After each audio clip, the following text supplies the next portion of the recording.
नमस्कार, मैं हूं आपके साथ हिमानी नैथानी। दोपहर के 12 बजने को हैं। तमाम बड़ी खबरों को विस्तार से लेकर हम हाजिर हैं। इस बुलेटिन में मेरे साथ मेरी सहयोगी शिखा भी जुड़ेंगी। लेकिन इस वक्त जो बड़ी खबर आ रही है वो सुप्रीम कोर्ट से आ रही है, जहां पर भ्रामक विज्ञापन मामले में इस वक्त सुनवाई चल रही है। और आपको बता दें कि पतंजलि के जवाब से संतुष्ट नहीं है सुप्रीम कोर्ट। ये इस वक्त खबर आ रही है। पूरा मामला 10 जुलाई 2022 का है, जब एक भ्रामक विज्ञापन जो है, एक एडवर्टाइजमेंट जो है, उसमें एलोपैथी पर गलतफहमी फैलाने का आरोप लगाया गया था। और उसी मामले में ये पूरी सुनवाई हो रही है, जिसे लेकर कुछ वक्त पहले, अगर आपको बता दें, पिछली बार माफीनामा जारी किया गया था। और इसी बीच एक और बड़ी खबर आपको बता दें, पक्षकार बनाने वाली मांग की जो याचिका थी उसको खारिज कर दिया गया है सुप्रीम कोर्ट की तरफ से। ये बड़ी खबर आपको बता रहे हैं। देखिए, सुप्रीम कोर्ट कह रहा है कि आप पब्लिसिटी स्टंट न करें। सुप्रीम कोर्ट ने याचिकाकर्ता पर जुर्माना लगाया है। सुप्रीम कोर्ट ने 10,000 का जुर्माना लगाया। एक हफ्ते में जुर्माना जमा करने को कहा है। याचिकाकर्ता जयदीप निहारे ने मामले में पक्षकार बनने की मांग की थी, जिस पर सुप्रीम कोर्ट ने कहा है कि आप पब्लिसिटी स्टंट न करें।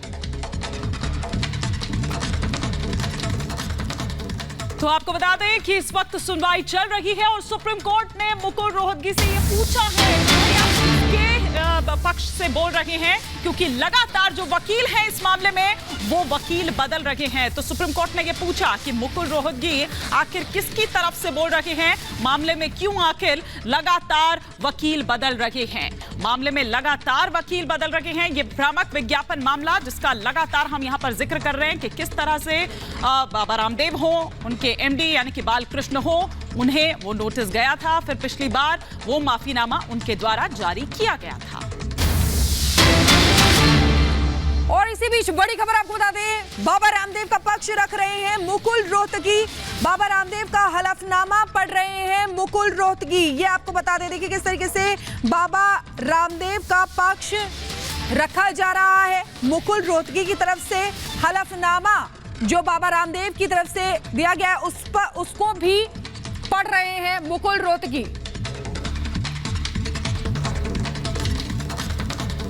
तो बाबा रामदेव के वकील ने सुप्रीम कोर्ट में यह कहा है कि इस तरह के विज्ञापन दोबारा से जारी नहीं होंगे। माफी मांगी है, ना केवल इसके लिए बल्कि नवंबर में जो एक प्रेस कॉन्फ्रेंस पतंजलि द्वारा की गई थी उस पर भी माफी मांगी है, उसे लेकर भी माफी मांगी गई है। आपको याद होगा किस तरह से जब सुनवाई हुई थी पिछले साल लॉ कोर्ट में, तब जस्टिस अमानुल्लाह ने यह कहा था कि पतंजलि को सभी भ्रामक दावों वाले जो विज्ञापन हैं उनको तुरंत बंद करना होगा, किसी भी उल्लंघन को बहुत गंभीरता से लेगा। इसी बीच एक और बड़ी खबर आपको बता दें, कोर्ट ने बाबा रामदेव की माफी ठुकराई है। माफीनामा कागज पर है, सुप्रीम कोर्ट का ये कहना है। ये बड़ी खबर आपको बता दें कि सुप्रीम कोर्ट की तरफ से जो कोर्ट ने बाबा रामदेव की माफी है उसको ठुकरा दिया है, क्योंकि इससे पहले ही बिना शर्त माफी का हलफनामा जो है वो बाबा रामदेव की तरफ से दिया गया था। हलफनामा को ठुकरा दिया गया है सुप्रीम कोर्ट की तरफ से। और इसी पर और विस्तार से हम जानकारी लेते हैं। हमारे सहयोगी वैभव इस वक्त सुप्रीम कोर्ट में ही मौजूद हैं। वैभव, अवमानना मामले में सुप्रीम कोर्ट सख्त टिप्पणी करता हुआ यहां पर नजर आ रहा है, और ये जाहिर तौर पर पतंजलि के लिए, बाबा रामदेव के लिए एक झटका।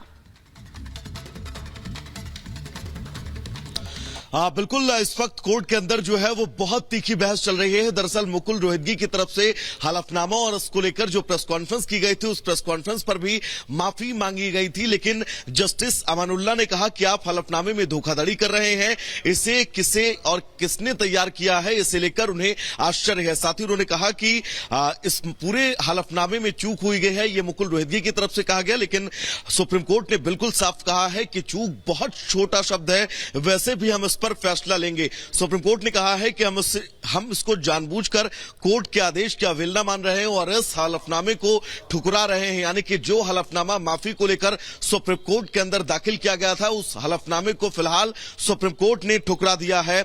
साथ ही आपको बता दें, हम केंद्र सरकार के जवाब से भी संतुष्ट नहीं है, यह भी सुप्रीम कोर्ट की तरफ से कहा गया है। यानी कि सुप्रीम कोर्ट इस पूरे मामले में मुकुल रोहतगी की तरफ से जो हलफनामा पढ़ा गया उस पर भी बड़े सवाल उठाए हैं और हलफनामे के साथ साथ ही साथ जो प्रेस कॉन्फ्रेंस को लेकर माफी भी मांगी गई थी, उस माफी पर भी सुप्रीम कोर्ट ने कहा है कि हम इस माफी को नहीं मानते हैं। अब ऐसे में आगे मुकुल रोहितगी क्या कुछ कहते हुए नजर आएंगे, क्योंकि इसके पहले की सुनवाई में भी जो अधिवक्ता बाबा रामदेव और बालकृष्ण की तरफ से पेश हुए थे, उन्होंने माफी भी मांगी थी, लेकिन वो माफी अस्वीकार की गई थी और आज की तारीख यानी कि आज जो है वो डेट दी गई थी। अब आज जब मुकुल रोहितगी इस मामले में पक्ष रख रहे हैं बाबा रामदेव और बालकृष्ण की तरफ से, तब उन्होंने इस बात को भी स्वीकार किया कि वो इस मामले में माफी मांगने के लिए तैयार है, लेकिन हलफनामे को किस तरह से सुप्रीम कोर्ट के सामने पहुंचने से पहले सार्वजनिक किया गया, इसको लेकर सुप्रीम कोर्ट ने भी फटकार लगाई हो और सुप्रीम कोर्ट ने कहा है कि हलफनामा सुप्रीम कोर्ट की पीडीएफ फाइल में पहुंचने से पहले ही कैसे मीडिया तक पहुंच गया।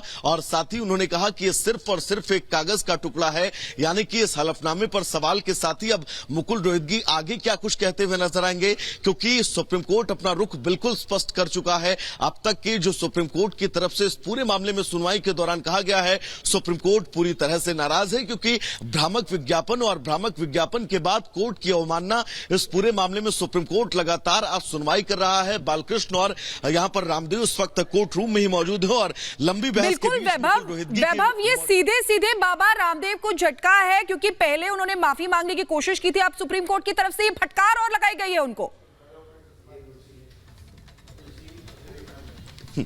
बिल्कुल सुप्रीम कोर्ट की तरफ से फटकार लगाई गई है। न सिर्फ इस बार, इसके पहले भी जब इस पूरे मामले में सुनवाई हो रही थी, तब भी सुप्रीम कोर्ट ने फटकार लगाई थी कि आप इस तरह से कोर्ट की अवमानना करेंगे और माफी शब्द अगर आप बोलते हैं तो माफी शब्द इस अवमानना के सामने बहुत छोटा है। आज जब मुकुल रोहितगी एक बार फिर से कोर्ट के सामने पेश हुए, तब सुप्रीम कोर्ट ने इस बात को लेकर भी सवाल पूछा कि आप बार बार अपने अधिवक्ता को बदल क्यों रहे हैं, लेकिन उसके बावजूद मुकुल रोहितगी ने बाबा रामदेव और बालकृष्ण की तरफ से पक्ष रखने की शुरुआत की और 6 अप्रैल को हलफनामा दाखिल किया गया था। इस बात का भी जिक्र किया और यह भी कहा कि इस हलफनामे में बिना किसी शर्त के माफी मांगने का जिक्र किया गया है, लेकिन सुप्रीम कोर्ट ने बिल्कुल स्पष्ट कहा है माफी शब्द इस मामले में बहुत छोटा है। साथ ही इस हलफनामे को ठुकराने का भी जिक्र सुप्रीम कोर्ट में किया गया है कि इस हलफनामे को हम मानने को तैयार नहीं है, क्योंकि यह हलफनामा कोर्ट की पीडीएफ फाइल में आने से पहले ही सार्वजनिक हो गया है। ऐसे में अब यह तय है मुश्किलें बढ़ेंगी। इसके पहले जो याचिकाकर्ता इस पूरे मामले में थे, उन्होंने कहा कि उनको भी पक्ष बनाया जाए, लेकिन इस पर भी सुप्रीम कोर्ट ने कहीं ना कहीं से कहा कि आप कोर्ट के अंदर पब्लिसिटी स्टंट जो है वो मत करिए। याचिकाकर्ता के ऊपर भी 10,000 रुपए का जुर्माना जो है वो लगाया गया है। अब मुकुल रोहितगी लगातार पक्ष रख रहे हैं बाबा रामदेव और जो यहाँ पर रख रहे हैं, और वैभव इसे लेकर भी कोर्ट सवाल उठाता है, क्योंकि लगातार वकील जो है वो भी बदल रखे हैं। और आप ये देखिए कि इससे पहले भी कोर्ट के कहने के बावजूद विज्ञापन जो है इस तरह के भ्रामक वो जारी रहे थे। ना केवल इतना, बल्कि कोर्ट ये भी कह रहा है कि भैया दिल्ली आप आ जाते हैं, उसके बावजूद आप ये कहते हैं कि पेशी से आपको छूट चाहिए। तो ये इस तरह की कुछ चीजें हैं जिनको पॉइंट आउट किया गया यहां पर।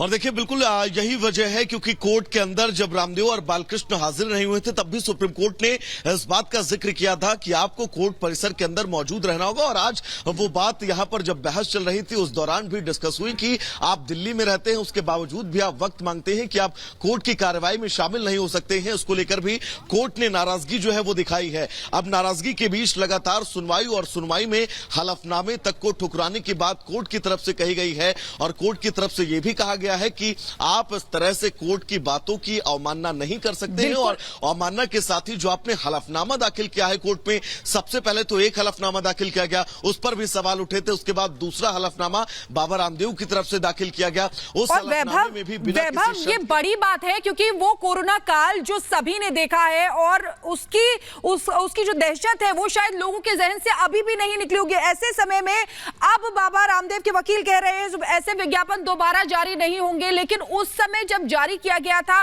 ये बहुत बड़ी बात है, क्योंकि कोरोना काल बहुत बुरा समय था।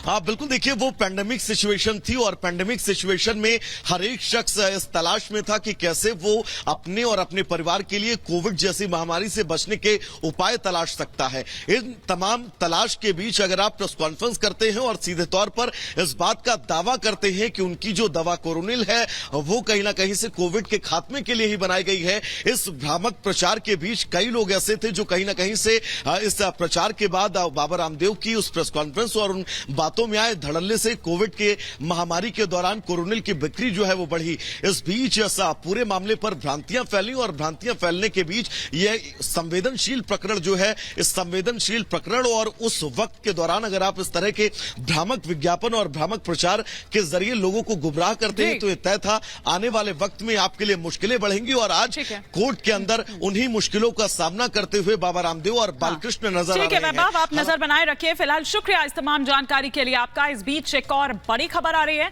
हम उसका भी यहां पर रुख करेंगे क्योंकि देखिए चुनावी मौसम है और चुनावी मौसम में किस तरह से चाहे पक्ष हो चाहे विपक्ष हो उसकी तरफ से आरोप प्रत्यारोप का दौर जारी है।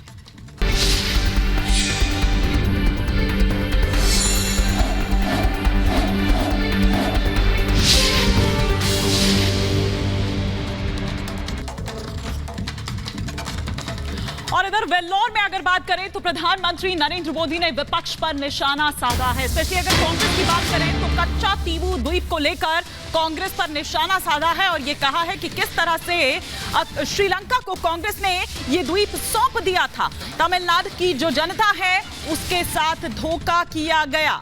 कांग्रेस और जो डीएमके है उसी की पाखंड की चर्चा हर तरफ हो रही है। ये वेल्लोर में जाकर विपक्ष पर निशाना साधते हुए नजर आए प्रधानमंत्री नरेंद्र मोदी। साथ ही साथ ये कि किस तरह से तमिलनाडु की जो जनता है उसे धोखे में रखा गया, उसे धोखा दिया गया।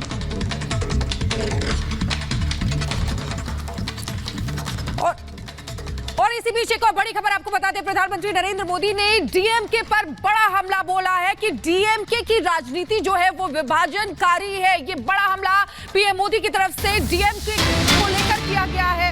बड़ी खबर आपको बता रहे हैं, देखिए किस तरीके से प्रधानमंत्री नरेंद्र मोदी ने कहा है कि विभाजनकारी है डीएमके की राजनीति, क्षेत्र धर्म